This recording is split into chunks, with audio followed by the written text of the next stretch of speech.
Sempre acho que jornalismo é fruto da sua época. O jornal filtra tudo, né? Da parte divertida da vida, e era ali, na Ilustrada. Quem não acompanhasse a Ilustrada, de certa forma, estava meio fora do mundo. A gente tinha assim, muita liberdade de criar e de fazer. Eu tenho uma opinião própria, eu acho que a Ilustrada surgiu antes da Folha.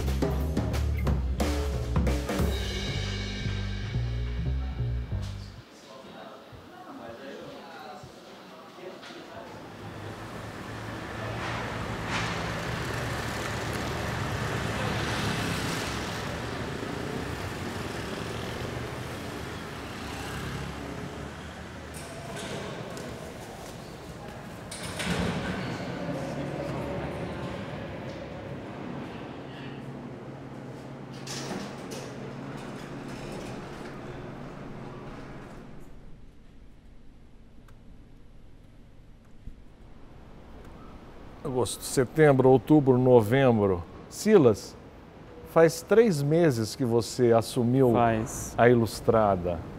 Faz. Como você está se sentindo?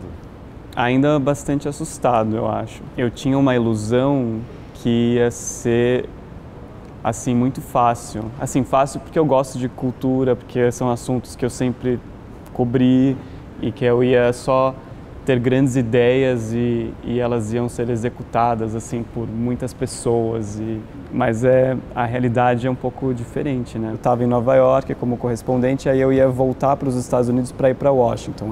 Esse era o plano. E aí no meio do caminho eu iria para a Rússia para cobrir a última Copa do Mundo. Mas aí o Matheus Magenta, que foi o editor da Ilustrada antes de mim, decidiu que não queria mais e foi embora, pediu para sair. O Sérgio Dávila me ligou quando eu estava em São Petersburgo. E aí ele falou, você vai para Washington, mas se você se interessar tem uma outra oportunidade que eu queria saber a sua opinião, se te interessa. Ele falou, mas não precisa responder agora. Aí ele falou, pode pensar sobre isso, né? Aí eu falei, não preciso pensar, eu quero. Né? Não, mas como assim? Não quero pensar, eu já sei que eu quero. Antes de me oferecerem a vaga em Washington, eu falei para eles, eu fico muito honrado, Washington era super legal, eu tenho receio de nunca mais voltar para a cultura. Eu não me vejo assim, fazendo outro tipo de jornalismo que não tem a ver com cultura.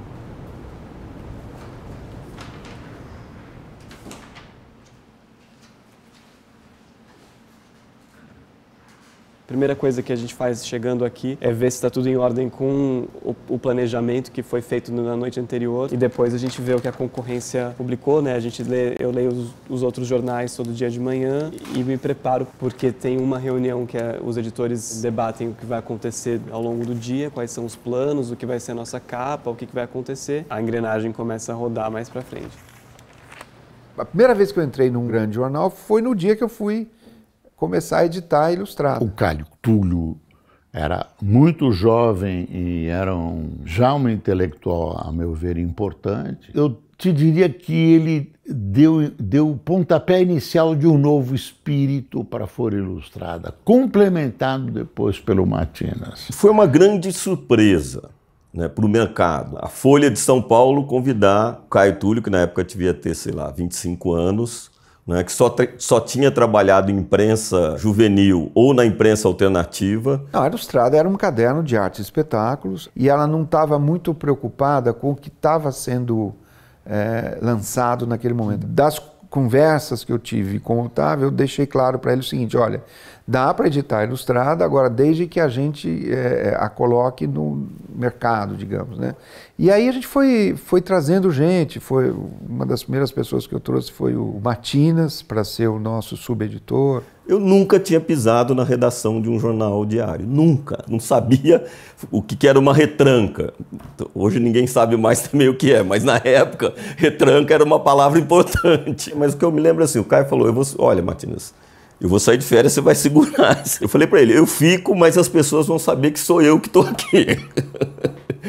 Eu vou fazer as coisas do jeito que eu quero. Eu ia assumir, mas ainda não tinha um editor assistente. O Zueni falou, você vai para São Paulo, aquela imprensa de São Paulo provinciana. Aí tinha aquele velho argumento, né? Veja como a imprensa do Rio é mais cosmopolita. O jornal chama O Globo, o outro chama o Jornal do Brasil. Lá em São Paulo é o Estado de São Paulo, a Folha de São Paulo. Uma das grandes mudanças que a gente fez foi de fazê-la acompanhar de forma profissional o que estava acontecendo do ponto de vista cultural no país, do ponto de vista do cinema, da música, do teatro. Ou seja, ser jornalisticamente quente.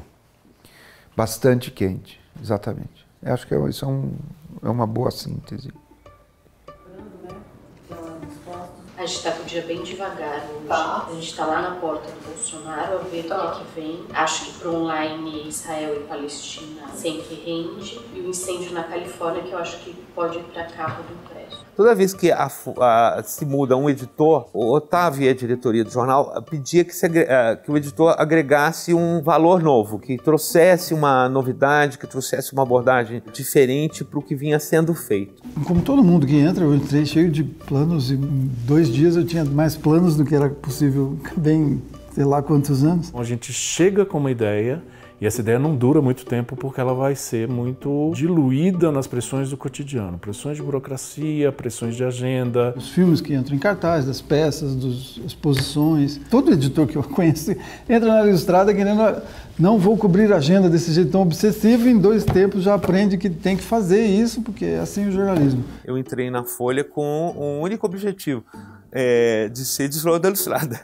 O meu propósito era recuperar a Ilustrada heróica dos anos 80, fim dos anos 70, início dos anos 80. Eu queria retomar a Ilustrada, que eu achava que tinha nascido muito na esteira da imprensa alternativa dos anos 70. De fato, eu tinha um conceito, um caderno que fosse atrelado à agenda, mas pensar em como tratar essa agenda. Eu me lembro muito claramente que foi uma entrada na primeira semana, era a estreia de Paixão de Cristo, do Mel Gibson, um filme que usava o aramaico como língua. A gente convidou um professor de aramaico para poder avaliar o uso da língua no filme, ou seja, amplificar um pouquinho o horizonte apenas de dar a crítica ou a reportagem, entrevista, como a gente faz de forma até muito, às vezes, burocrática.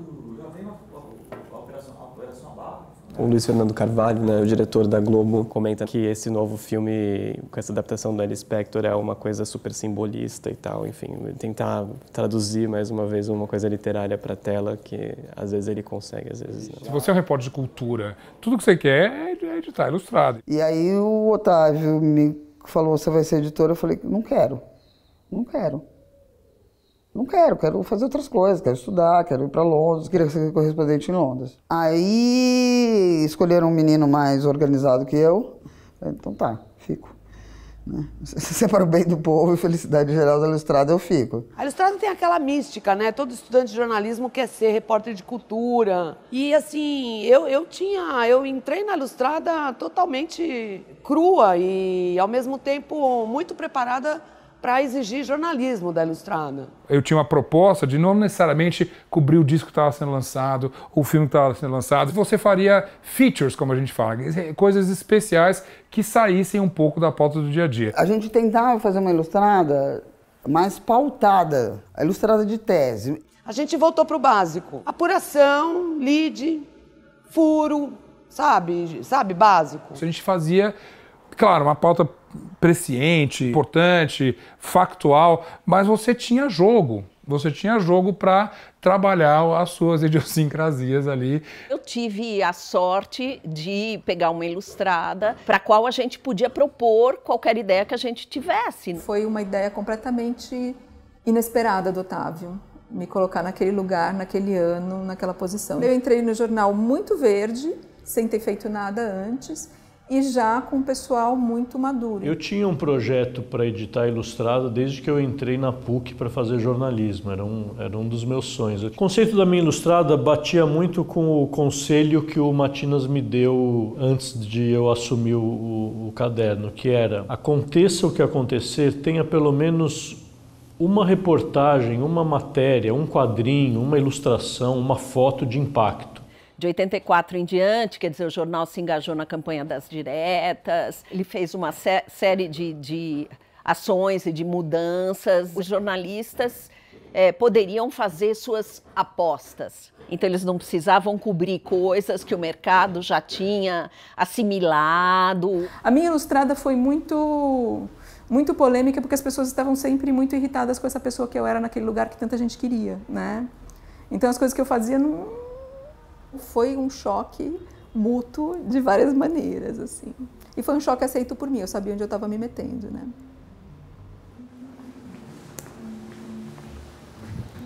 A capa que a gente está fechando hoje, ela partiu de um levantamento que a gente fez olhando o que os deputados eleitos para esse congresso agora, que vão tomar posse em janeiro, o que eles declaram como suas profissões. A gente viu que alguns se declaram profissionais do ramo das artes, por exemplo, escritores, atores, mas a ideia é mostrar quem seriam as pessoas dentro desse governo, desse novo congresso, que teriam alguma afinidade com a área da cultura, o que eles dizem a respeito de cultura, o que a gente espera deles, o que a gente pode esperar da atuação deles no congresso.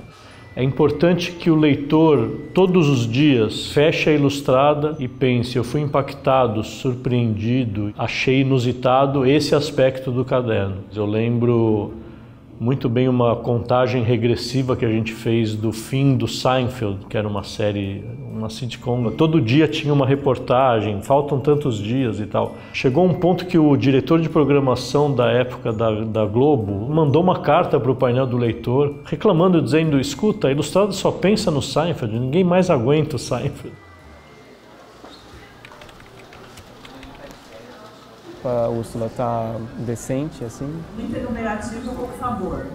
Sabe aquela matéria que é muito descritiva e pouco saborosa? E as aspas não rendem? É tudo colado. Tá. A Ilustrada era uma coisa, tinha esse encantamento, digamos assim. E uma vez eu estava numa festa, aí conversar com uma garota que veio conversar comigo. O que você faz? Ah, no momento eu sou editor da Ilustrada. Você trabalha na Ilustrada? E a menina começou a chorar, cara. Quando eu assumi a Ilustrada, a gente recebia de mais ou menos 600 a 800 eventos semanais em São Paulo de cultura. O que era preciso fazer ali não era a equipe que estava fazendo reportagem, que era excelente. Era como é que você arrumava a cozinha. Foi mais uma coisa de gestão e menos de editor. Praticamente não mudei ninguém da equipe que eu herdei quando assumi, porque eram ótimos profissionais. A gente chegou a fazer um caderno de 36 páginas naquele momento. Só a Ilustrada, 36 páginas. Porque, claro que para fazer um caderno cada vez maior, a equipe foi crescendo. Então, assim, eu tive a oportunidade de contratar muita gente. A melhor coisa do meu período da Ilustrada foi isso. Uma equipe enorme, muito boa, mas muito boa. O que saía era fruto de discussão, de gente lendo texto de gente. Nossa reunião de pauta era um pesão, assim, era muito boa. E eu, né, eu era a pequenina ali que seguia eles. Como a Folha era um ambiente rico. A gente estava ali na redação, você estava escrevendo um texto e falava: puxa, como é o mesmo nome daquele livro? Aí alguém sabia. Como é o nome daquele filme? Quem dirigiu o filme e tal? Alguém ali falava. A gente se complementava de um jeito muito interessante, muito rico, e foi, para mim, um excelente aprendizado.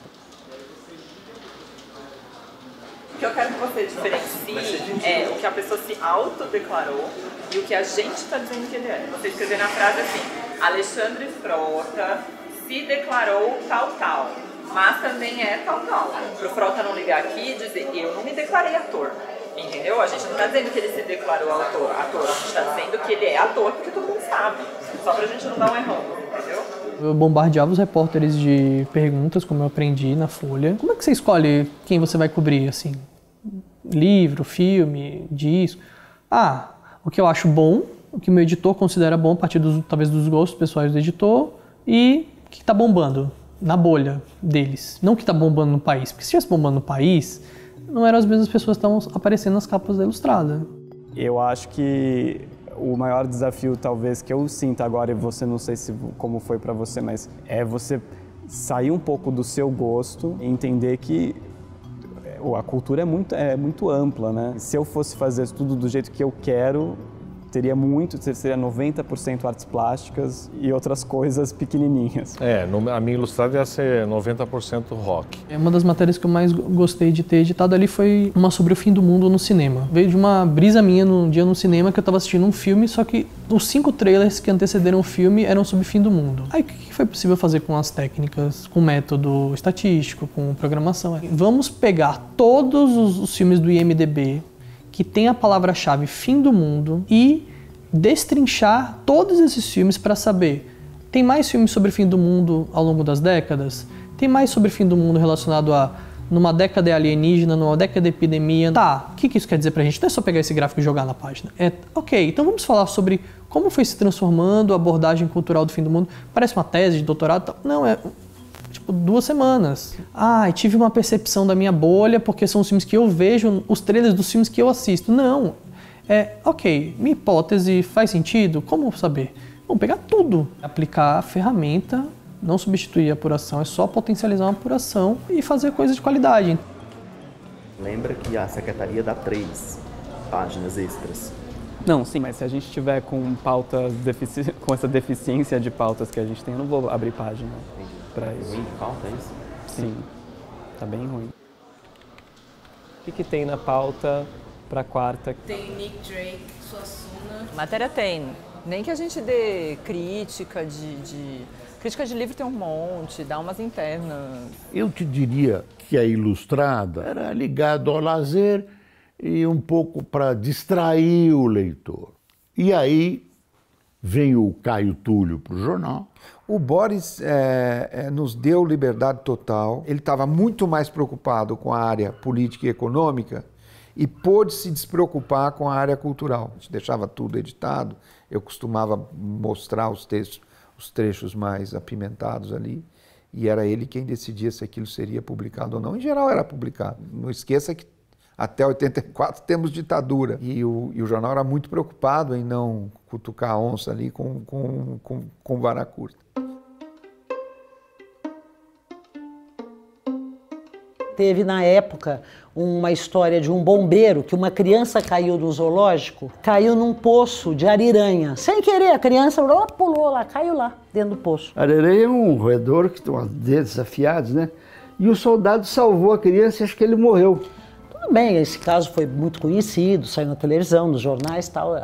Uns 2, 3 dias depois, o Lourenço entra lá na redação, que ele chegava: oi, Elozinha, tudo bem? Oi, Lourenço, tudo bem? Tudo ótimo. Que era um colunista manso, ameno, de coisas do dia a dia, como é que era o Brás, da juventude dele. Ele já vinha com as laudas na mão, né? E ele me entregava, tal, eu lia, tal. Eu comecei a ler, o título era Herói, Mortos Nós. Herói, ponto, mortos, ponto, nós, ponto. Ele usou uma figura do Duque de Caxias, que era uma estátua enorme, uma escultura enorme, que ainda está na Praça Princesa Isabel. E Heróis não era uma estátua com os ciganos fazendo xixi lá embaixo. Que Heróis realmente era o povo, era esse soldado que salvou a criança, tal, não sei o quê. Era uma coisa assim. Mas quando eu vi ele falar no Duque de Caxias, eu falei: Lourenço, vem cá, olha esse trecho aqui. Vamos mudar um pouco, vai. Imagina, Elô, você não vê lá na estátua, você não vê os ciganos fazendo xixi lá embaixo? Tá perfeito, tá ótimo. Eu falei: não tá, Lourenço, não tá. Não, tá. Isso aqui eu vou submeter pro Cláudio Abramo, eu não vou segurar essa sozinha não, tá muito grave. Daí ele leu, tal, eu falei: olha, principalmente esse trecho. Aí ele começou a ler, tal, leu. Não, publica isso aí. Tudo bem, mandei descer. No dia seguinte, o Lourenço foi preso. E o jornal resolveu publicar a coluna dele em branco enquanto ele estivesse preso. Aí o general Hugo Abreu ligou de Brasília para o Frias, dizendo: Frias, aqui não está falando seu amigo, o general Hugo Abreu, da Casa Militar. Se amanhã sair em branco, o jornal terá intervenção. Ele chegou a ser torturado? Ele disse... Não, mas ele falou que a situação foi bem dura, a pressão, né? Acho que foram várias horas de interrogatório, né? O que o Frias fez foi afastar as áreas que representavam algum atrito com o regime. Representava a sobrevivência do jornal. A gente não tinha armas para enfrentar o governo. Eduardo, vem cá um pouco. Tá sobrando texto, faltando espaço, mas a gente não tá com risco definitivo ainda. Eu falei com fundo, mas não sei uma cor de fundo, se é vermelho mesmo, ou se a gente divide por área. Havia uma leitura de que o jornalismo cultural era meio um jornalismo de segunda linha, que vive em função de gravadora, distribuidoras de filmes, editoras de livros. Via um jornalismo cultural meio como café com leite. Daí eu falei: pô, acho que eu vou mexer nisso. A gente descobriu em Brasília, praticamente sem classificação ainda, 90 mil documentos que mostravam como funcionava a censura. Tinha em detalhes o que a censura tinha mirado, meio mostrando como que era o mecanismo interno. A Ilustrada ganhou seu único prêmio ESSO da história. Ou seja, o Acontece vai todo inteiro aqui. Sim. Caderno de cultura não tem furo, não tem obrigatoriedade, né? Assim, para ser bem honesta, né? O furo é quem morreu.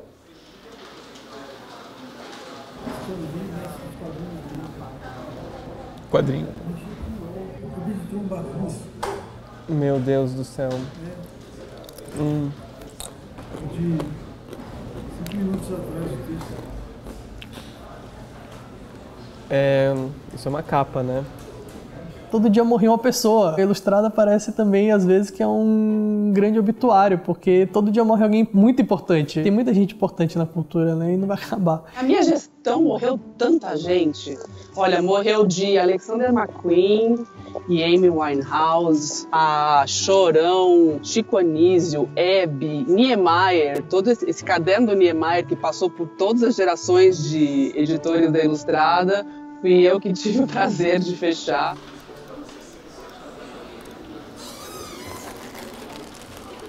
Parece que o Stanley morreu.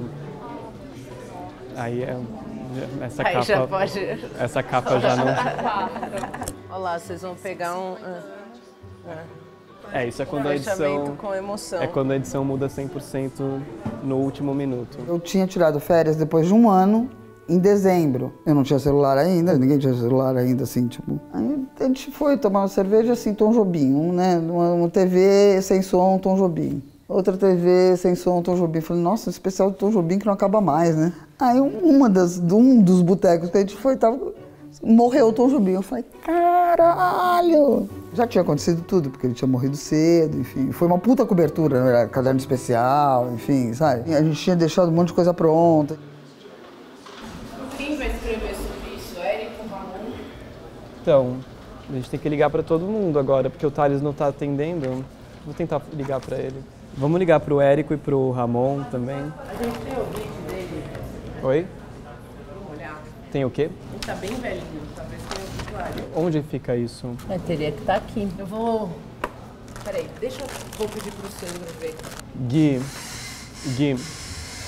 depois, se puder fazer também um outro texto, que acho que é um texto de apoio, sobre o cinema, a Marvel e o cinema, as adaptações para o cinema. Não tem isso também.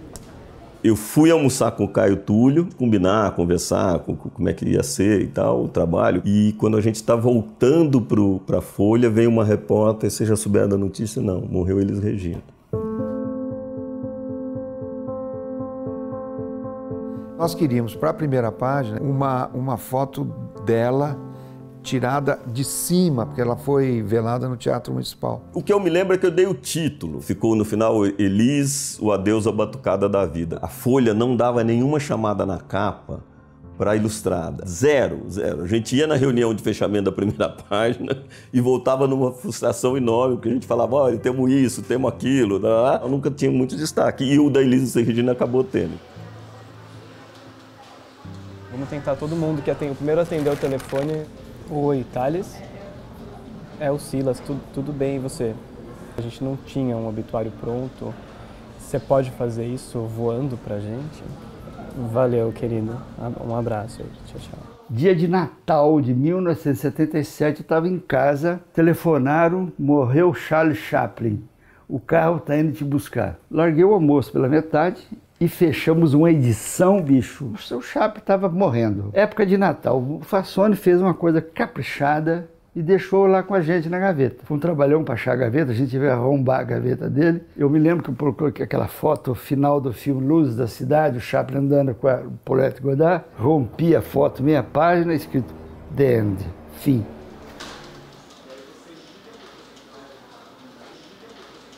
Você está de volta ou você está fazendo figuração aqui?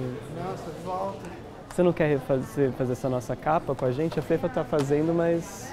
Provavelmente vou fazer. É o Stan Lee, sabe? Sei. Que morreu. Sei. Morreu.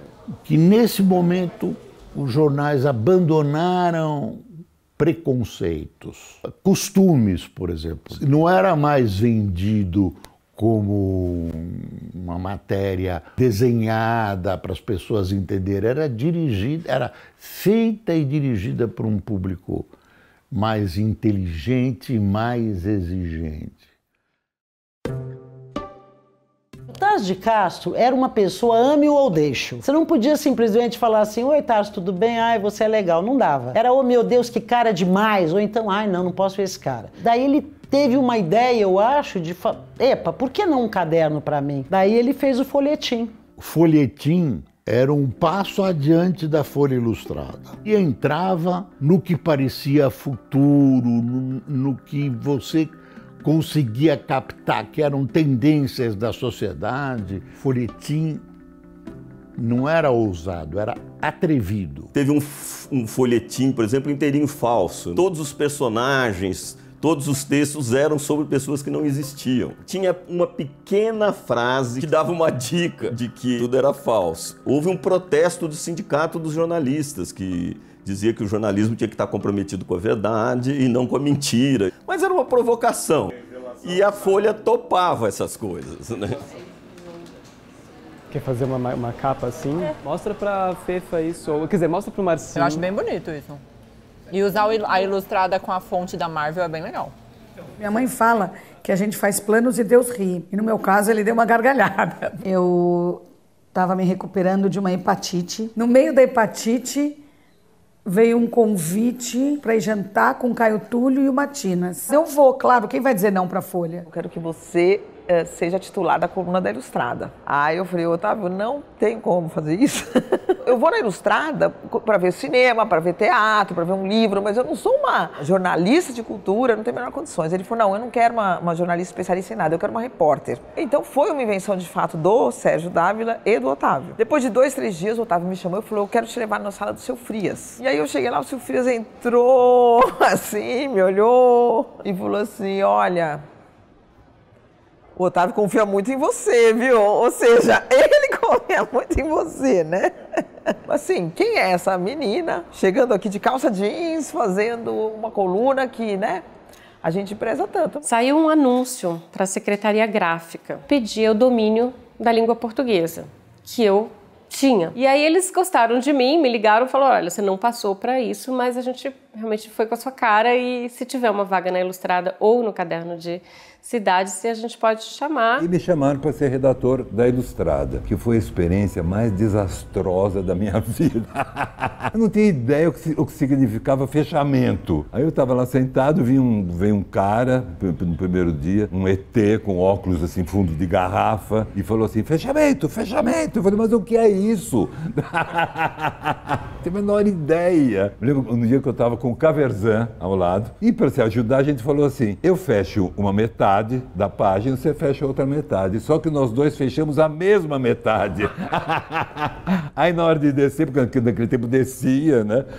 Para a grávida, na hora de descer só tinha uma metade, a outra toda em branco. Aí eu falei, não quero, tchau, não dá, né? Não nasci para isso. Aí que tiveram a ideia de eu ser colunista. Eu descobri a Noite de São Paulo e comecei a trazer isso para o jornal, comecei a fazer matérias do que eu via. Até que um dia o Nelson de Sá sugeriu para Maria Ercília, que era a editora então, de eu ter uma coluna semanal inspirada na coluna do Michael Musto no Village Voice de Nova York. Mas eu não quero meu nome escrito. Eles falaram, como não vai ter nome na coluna? Eu falei, não precisa ter nome, põe o nome. Coluna, isso é o problema deles, não era meu, né? Aí eles falaram, não, tem que ter nome. Eu pedi para pôr lá embaixo, pequenininho, o nome. Eu nunca tive essa vaidade. E olha o que eu virei, né? Isso, fiz um texto bem careta. Paulo Otran e Fernanda Montenegro, os monstros sagrados. Aí eu entreguei, eles falaram, não!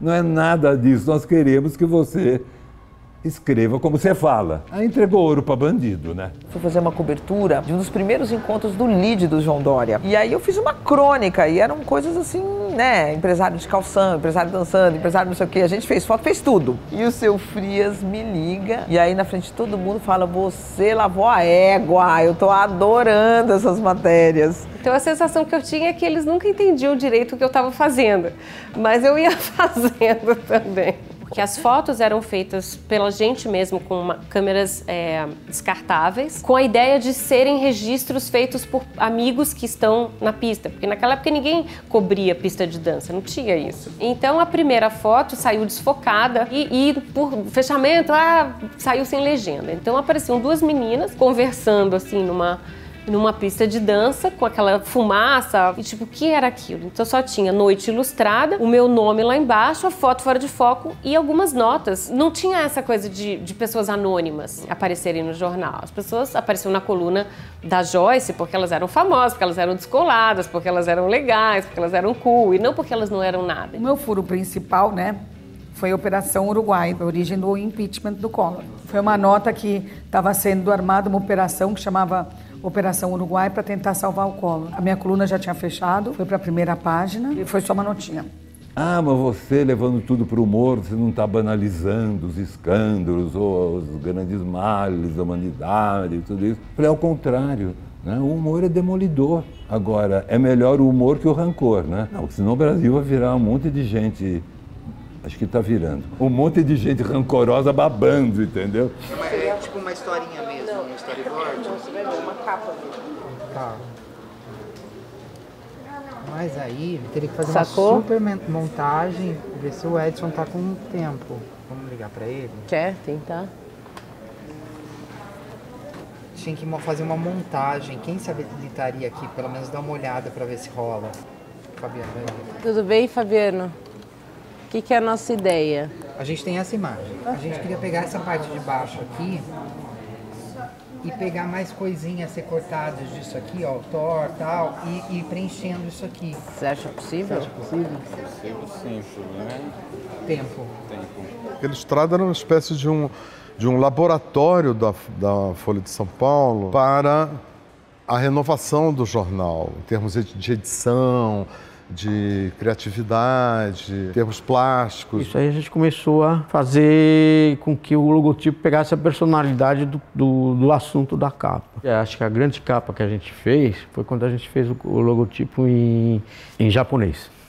A gente chamou uma artista plástica que era casada com um correspondente no Japão. Ela desenhou, quando apareceu aquele logotipo em papel de arroio, a gente não acreditou, nem sei com quem está aquele logotipo, acho que ficou com Matinas. Uma brincadeira legal que acho que ficou uma das edições mais bonitas assim, que eu consegui fazer. Eram duas exposições de fotografia, o Irving Penn e o Bob Wolfenson abrindo no mesmo dia em São Paulo. Então a gente pegou imagens dos dois, os dois são fotógrafos de estúdio e eles fotografaram nus e pessoas vestidas, e aí a gente fez uma brincadeira que era a Marlene Dietrich vestida com a Gisele Bündchen pelada, e aí dentro a gente deu o Chico Buarque pelado com o Saint Laurent vestido, ou seja, dois homens, duas mulheres pelado, vestido de ponta cabeça, uma piração, que funcionou, que eu achei que ficou bem bonito. E é uma maneira de dar agenda, mas assim, não é tipo, abre essa exposição. É uma agenda com uma embalagem surpreendente. Para misturar e fazer, é melhor a gente usar aquele fundo que já está resolvido, né? Do que ter que ficar enfiando... Do que montar, né? Isso daí tá muito bom. Se a gente for mexer e inventar em cima, cara... Eu acho que é... Né? Perda de tempo. Tá bonito, tá simples, tá chique. E tá chique e funcional. A Folha tinha um projeto correto, um posicionamento correto, fazer um jornal independente, moderno, jovem, ousado, no momento de abertura política. E era isso que as pessoas estavam esperando. O jornal começou a vender mais e ultrapassou o Estadão. E aí resolveram lançar o Caderno 2. E eu fui lá fazer uma reportagem e a gente acabou fazendo uma capa, que era uma brincadeira com efeito Coca-Cola, Pepsi-Cola. The Real Thing, que seria a imitação. Tirar uma onda, né, em cima do Estadão. Saber que tinha competição com o Estadão foi um negócio que nos motivava muito. Quando o Caderno 2 saiu, tinha alguma coisa que era melhor do que na Ilustrada. E eu acho que era uma coisa de roteiro, de serviço. E o Matinas mudou no dia seguinte, nem esperou. Assim, não deixou nem criar o efeito. E isso aqui tá melhor, sabe? Deixa eu ver. Aqui a gente vai limpar esse softbox. Eu acho que é muito sujo isso só. Mas é quadrinhos, é uma capa de quadrinhos com... Eu acho que limpando isso já tira... Mas você não acha que era legal, não é bonito isso, mas será que não era legal dar pelo menos um Homem-Aranha grandão, algum personagem? Mas ele tá atrás dele. Tá aqui, ó. Não dá pra dar uma Ilustrada de outro jeito? É isso que eu vou pensar, vou tentar jogar Faz aqui na verticalzinha, 19. Na verticalzinha, sabe? Igual a gente tem feito nos últimos dias. Você pode pôr o Ilustrada no alto e jogar o Folha, a Fio Data para baixo. A gente já estava num momento em que a Ilustrada não era a única referência de programação. Tinha o Guia, que competia um pouco, tinha um pouco de MTV, comecinho de internet, né? Comecinho de internet. 9495, a internet está começando a configurar enquanto web. Ou seja, estava aí, mas não tinha essa ideia de que a internet seria o concorrente do jornalismo, né? Ou que ela exigiria uma transformação do jornalismo. A gente trabalhava com um equipamento muito ruim.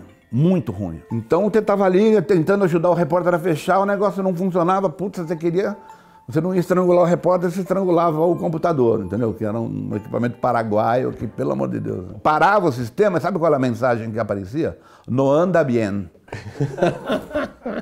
A Ilustrada era a internet dos anos 80. Se você não lesse, você estava por fora do que estava acontecendo. Esse poder o jornal perdeu, todos os jornais, né? Não a Folha. Né? De repente, para quem divulga uma coisa, um produto cultural, tudo bem se não sair na Folha, mas tem que sair no blog da fulana. Eu ainda acredito que um jornal forte, uma marca forte como Folha, como New York Times, como qualquer jornal que se preze, que tenha uma reputação, é muito claro que é importante, que está chancelando uma coisa, né? Alguém aqui sabe o que está fazendo, ou se espera que saiba o que está fazendo, para dizer para o leitor, isso aqui é importante, não o blog da fulana. Então eu tinha que me submeter à ideia de colocar o BBB, ou colocar um assunto de celebridades no online para que isso tivesse muita leitura. A Ilustrada tem uma tradição, né? A Ilustrada desde os anos 80 tem uma tradição de dar o diferente, de dar o indie, de dar a discussão política, de ser polêmica. Isso não era possível fazer no online. O leitor do online queria uma coisa mais rápida, mais celebridades, mais, né?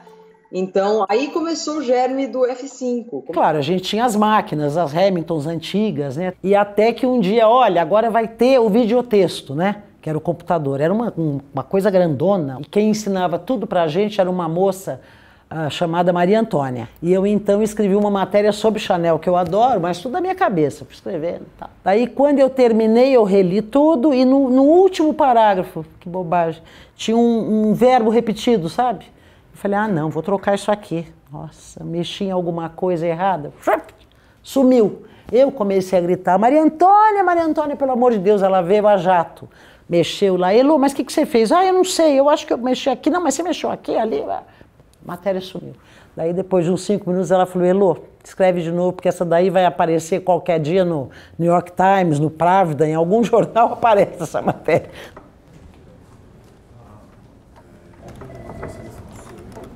Alô?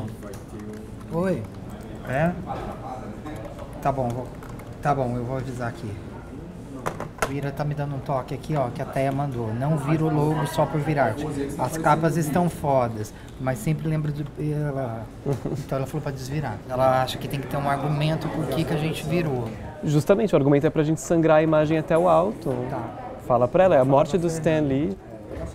A Ilustrada, de certa maneira, tinha explodido no começo dos anos 80, quando ali foram descobertos os novos talentos, os nomes provocativos, os críticos. Quando eu assumi no final, do meio para o final dos anos 90, esses nomes já não eram mais as revelações, eles já eram os nomes consagrados. A gente pôde aprender muito com eles, da geração que tinha sido a nossa referência para entrar no jornalismo, com as ideias e a coisa meio provocativa e tal, que a gente trouxe do movimento estudantil. Mas a gente era muito novo, era muito fácil falar, puta, lá vem esses meninos, sabe, encher o saco, agora vão querer, sabe, reinventar o jornalismo. Não tínhamos 30 anos ainda, né? Então a gente tinha aquelas caras meio de menudo, na verdade, com aquelas gravatinhas, aqueles cabelos e gel e não sei o quê. Seria como se hoje eu vendo os meninos que entram na Folha falasse, esses menudos aí não vão dar certo. Era um pouco esse espírito de uma geração meio dando uma sacaneada na outra. A gente achava os menudos brega, mas enfim, paciência.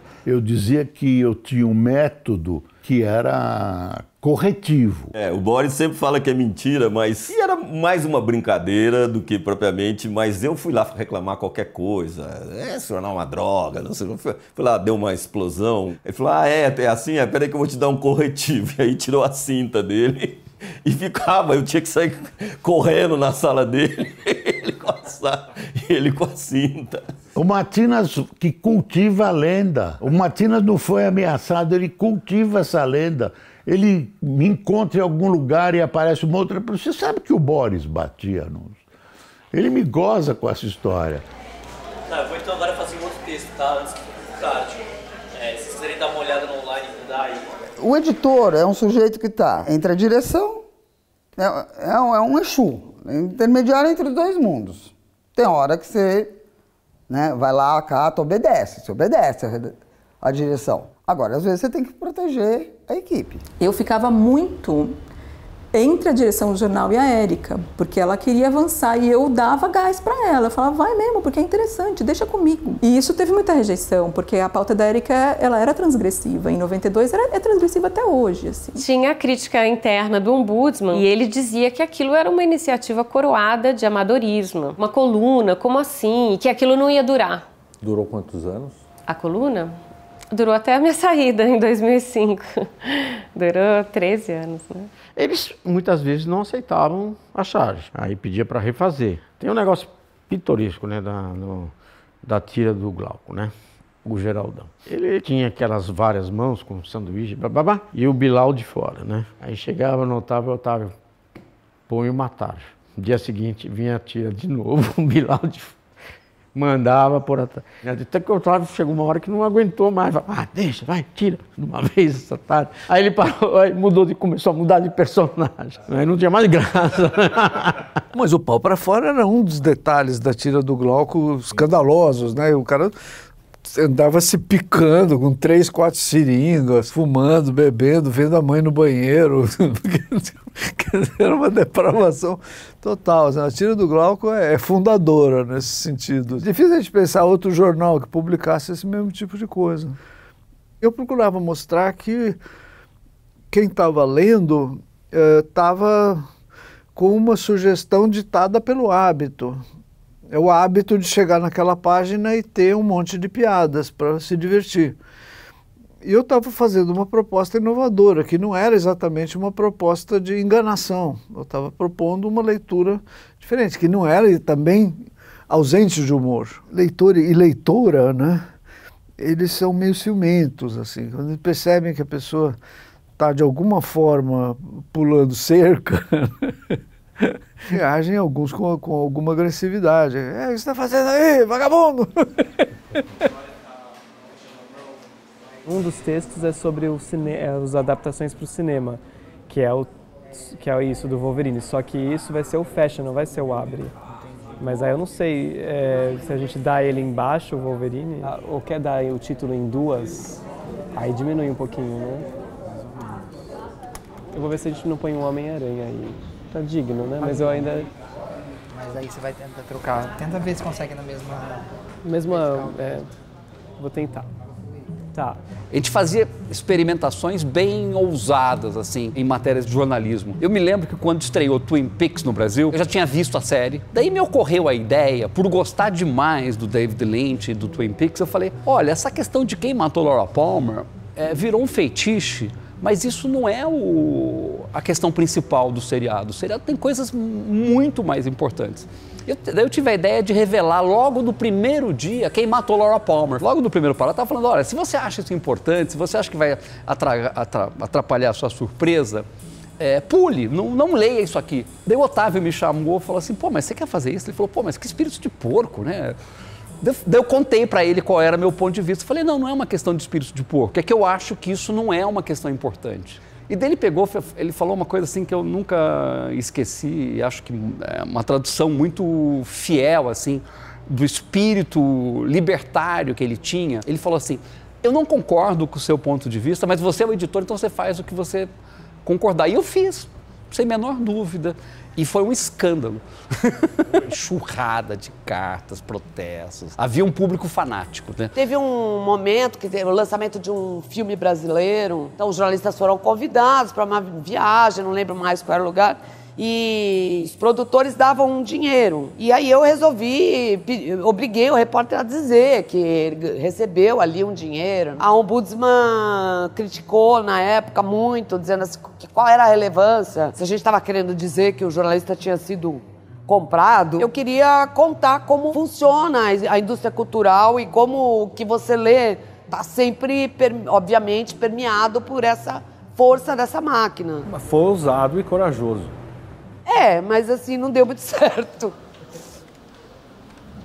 Como ficou a capa? Deixa eu ver. Eu sei que vocês não querem mudar aquilo, mas eu achava que ali tem um motivo. Quando a imagem já fala por si só, a gente não precisa usar nenhum subterfúgio a mais, entendeu? Eu sei, mas era só pra gente sangrar lá no alto, que é mais legal, porque é diferente. Mas tudo bem. Minha tentativa foi de fazer uma ilustrada muito petulante, insolente. Logo que eu entrei, nós fomos assistir a um dos filmes da série 50 Tons de Cinza. E havia um embargo pedido pelo estúdio. Nós não poderíamos soltar aquele filme até quinta-feira. Eu achei aquilo um abuso e demos a capa na quarta. E era um embargo mundial. E nossa, o estúdio ficou puto da vida. Nós fomos proibidos de entrar em qualquer outro filme para assistir durante um ano dos filmes da Universal.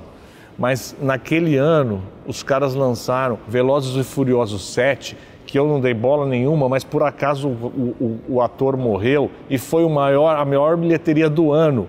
E eu fiquei semanas sem dar nada do filme, esperando aquela bilheteria acabar, até que o Sérgio Dávila falou, você não vai dar nada desse filme? Eu, não, vai dar sim. Aí a gente teve que ir no cinema assistir e dar. Não desceram quadrinhos, né? Alguém vê isso, quadrinhos e contra? A Ilustrada sempre foi uma notória atrasadora de jornal, em todas as gestões. A gente já mudou os horários de fechamento da Ilustrada algumas vezes e ela sempre atrasa. Chegavam lá assim, então, vai fechar meia-noite. A gente tomava furo, a gente trabalhava 200 horas por dia, porque fechava meia-noite da terça-feira, a Ilustrada de quinta.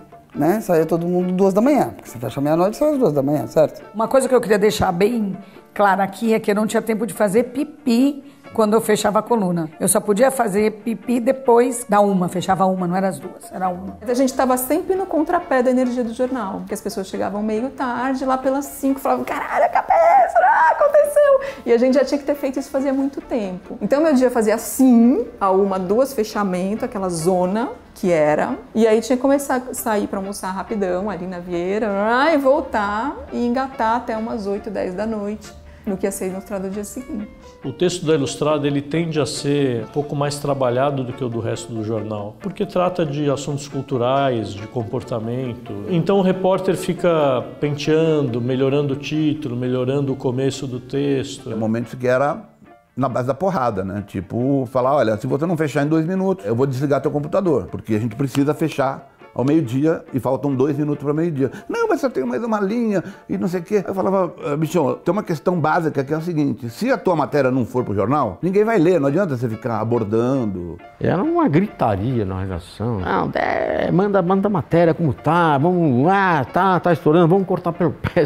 Umas coisas meio absurdas que hoje não... Gritava-se muito, fecha, tem que descer, tá atrasado. Na internet as coisas não fecham, não tem que descer, não necessariamente não estão atrasadas. Mas não tem aquela cultura tão predominante nessa redação do fim dos anos 90 que era quase toda analógica. Então eu tinha feito um planejamento em que haveria uma foto colorida numa página de edição e uma foto preta e branca na outra página de edição. Eu sei que no final do fechamento eu descubro que a foto que eu tinha pautado em preto e branco tinha sido feita colorida e a foto que eu tinha mandado fazer colorida, tinha sido feita em preto e branco. Os fotógrafos saíam com filme colorido e filme preto e branco? Sim, daí eu cheguei com fogo saindo por todos os poros da cabeça na editoria de fotografia, dizendo o que aconteceu, a gente não combinou isso, não estava escrito na pauta, é isso, o que aconteceu? O Matinas mandou a gente fazer tal foto preto e branco. Daí eu me senti completamente traída. Porque eu não podia consertar o problema. O que é a Casa das Ideias? É isso mesmo? Com caixa alta?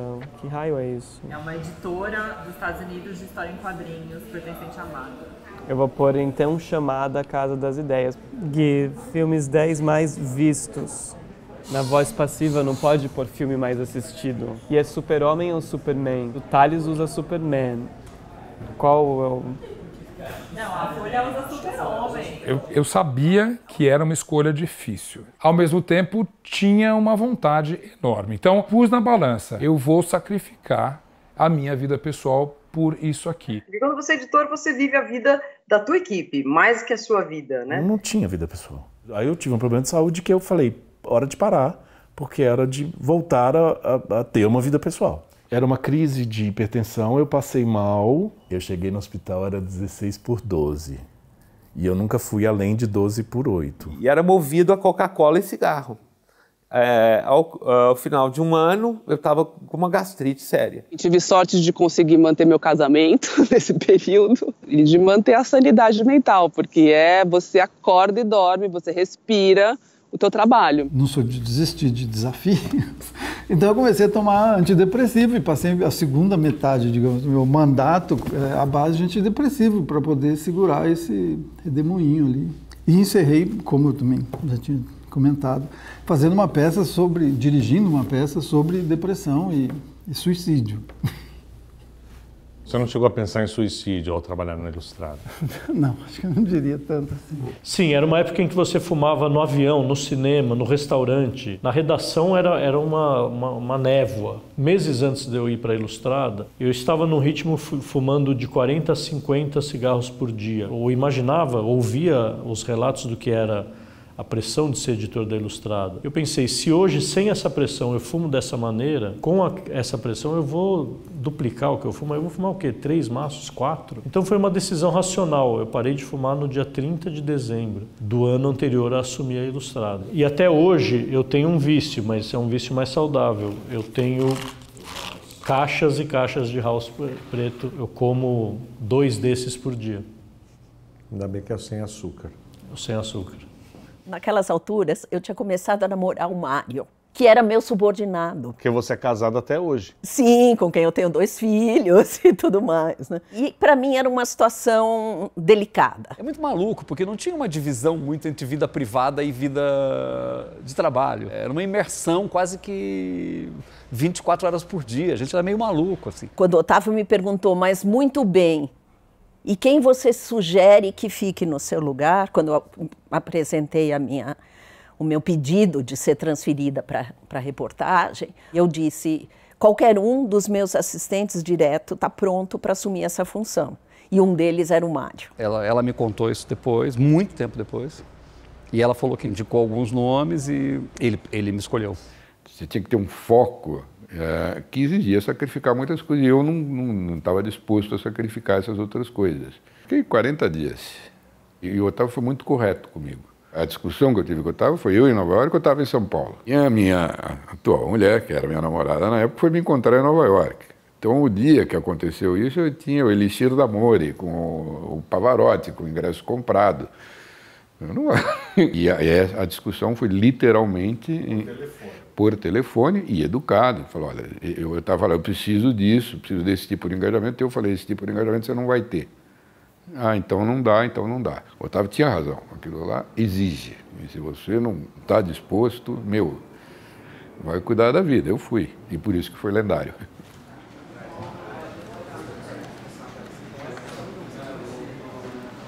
Eu não sei se vai dar tempo, porque eu não consigo falar com o Graça. Pra saber se é às 9, tá tudo bem mandar, entendeu? Folha às 9. Tá bom então. Obrigado. Tchau.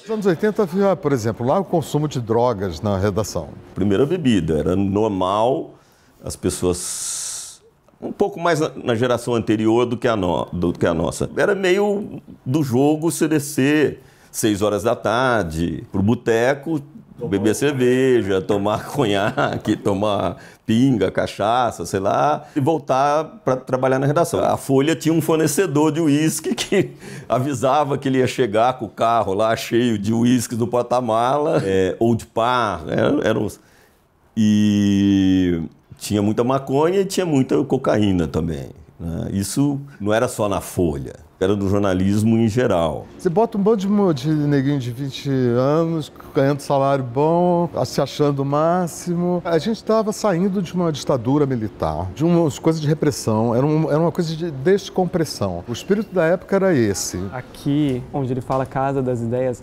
da então chamada aqui 1960 e põe outro 19 aqui, 1970. É isso. Então, acho que pode descer. E a folha era toda empastilhada com pastilhas coloridas, hipercoloridas. Chão, parede e teto. Isso foi uma reforma não editorial, foi uma reforma arquitetônica. Ninguém chamou um técnico de iluminação. Um cara tocou aquela luz branca de hospital e começou a dar problema. Dava enxaqueca, era uma coisa perniciosa do ponto de vista de ambiente de trabalho. Meio psicodélico, né? As pastilhas super coloridas com a luz branca, é isso? Era psicodélica, então dá um ar de coisa divertida, um barato. Não, era feio e chato. Aí a gente liderou, eu fui um dos que foi bem firmes nesse sentido, um pedido à direção da empresa, que foi acatado, para pintar as pastilhas. E agora a folha de hoje que eu tive lá uns anos atrás é outra coisa. Agora está tudo tão muito contemporâneo, né? Tudo em baia, tudo compartimentado, todo mundo aqui teclando. Você pode passar e morrer, ninguém viu que você morreu porque o cara está teclando. Vamos descer então, já passando bastante da hora, né? Para de matar a gente. Gente, eu queria ter ido embora já. Já estava fechada a edição. Já.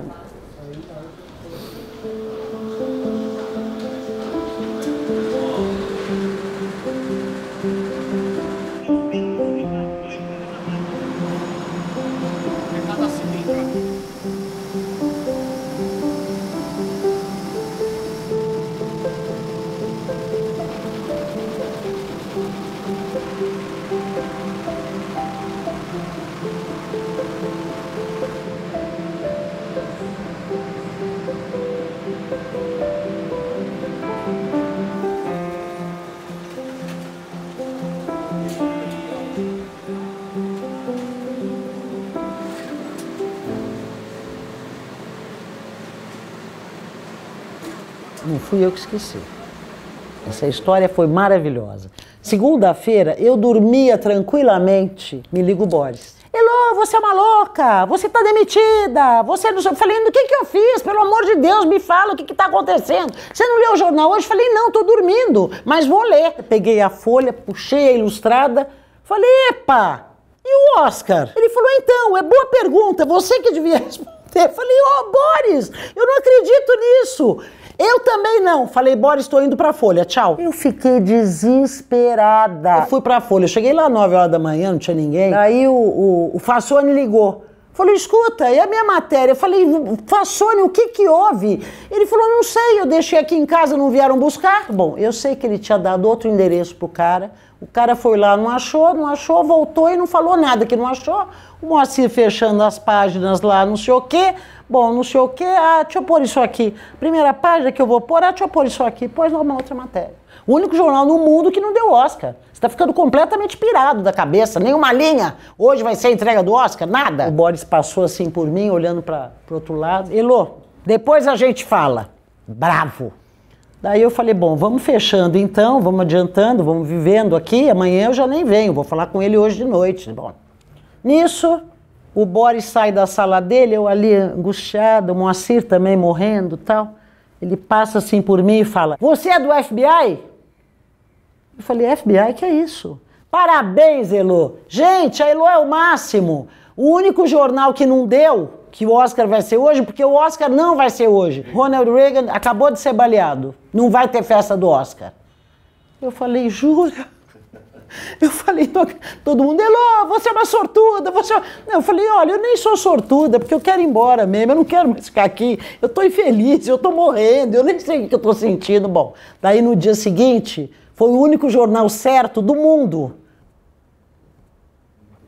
Essa história é muito boa, sim. Essa história é ótima.